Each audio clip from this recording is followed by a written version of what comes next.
Now that it's been freaking like 30 seconds, I bet we're all wondering, when is Apple going to have another live event? No, not an in-person one. Those probably aren't coming until 2039. But yeah, there is a decent chance of one, I think, happening. So in today's video, we're talking about the possibilities and the impossibilities. Let's begin.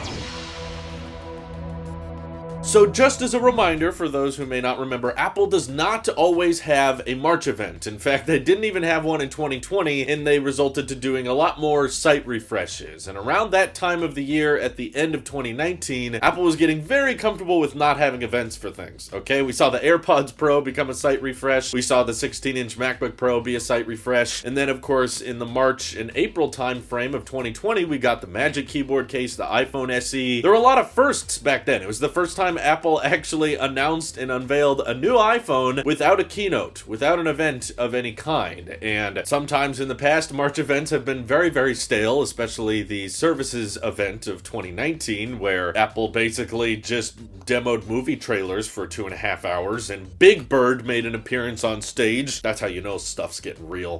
So it's safe to say, whenever Apple has plans for a March event, it's usually not that big a deal. In fact, some of the shortest events in Apple's history were at March events, and they could sometimes be under an hour. And in 2020, being under an hour is kind of expected, but back in 2016, it was pretty rare. Now that we've seen Apple have tons of mini events, we had a September event, an October event, a November event, and I would argue that the September and November events were pretty uneventful. I mean, the November event was like 40 minutes, and it was just about one new chip, and the September event was like, hey, the Apple Watch comes in new colors now. So knowing what little things Apple will have to say and yet still have an event for them, it makes me think that yes, we most likely are going to be getting a March event in 2021, but it will most likely be, of course, live streamed and under 1 hour, and there likely won't be that many groundbreaking things. So for one on the checklist is, of course, the mini LED iPad Pro, which has been rumored for well over a year now, and it's possible it might only have one size. It could just be the 12.9-inch iPad Pro, which is a little weird. And there's also been growing reports of Apple Silicon coming to more Macs, which I think we could expect at almost every keynote that happens this year. In regards to Q1 of this year, there's been reports of a 24-inch redesigned iMac, so maybe at an event we could end up seeing that. And for well over a year, there's been rumors of Apple refreshing the Apple TV finally, something I didn't include in my predictions video. But that's probably because over a year ago, we were hearing about people saying, oh yeah, new Apple TV just around the corner, we're gonna see it next month. And people kept saying that for over a year, and still nothing has been done. Apple actually hasn't even updated the Apple TV since 2017. Yeah, that 4K one was unveiled alongside the iPhone X and iPhone 8, which neither of which Apple is selling anymore. So it's safe to say it's been a few years, and sure, even if it's something minor like slapping an A14 chip in there or even an A12 or something, anything really would be an update that the Apple TV is probably in need of. It's just my hope that they can work on lowering the price, because it feels like the rest of the TV streaming box industry has moved on and found ways of making 4K HDR Dolby Atmos supported sticks that cost under $50 that you can plug into the back of your TV. And Apple's like the one company that still is selling like $200 giant boxes, way bigger than all of their competitors and way more expensive. And I know that's kind of Apple's signature move here, but with the fact they're trying to get TV Plus out there as many ways as possible, my hope is that they can work on getting the Apple TV around $100 or less, but that's probably just too much wishful thinking, because Apple's still going to try to push this thing as a console that can technically run some games, because tvOS has games, but so little people are playing them. But hey, you'll probably have much better luck getting the new Apple TV on launch day than a PS5 in the next 6 weeks. So maybe Apple's got a leg up on Sony in that department. But I would also say there's a decent chance within the March timeframe that we could get a refresh version of AirPods, the third gens we've talked about before, which have kind of a AirPods Pro-esque design, just without the rubber tips and without the active noise cancellation. That start around $200. Likely have some sound quality improvements, some latency improvements, and of course have the Force Touch sensor instead of the tap on the side thing, which I kind of forget AirPods have half the time. But keep in mind, anytime I do these like predictions or guessing videos when it comes to events, I'm normally like 80 to 90% incorrect. So I'm just talking about the possibilities at today's event, but things I won't expect expect at the new March event are AR glasses. Sorry, I'm just going to squash that bug right now. I feel like if they are in the works, they're going to come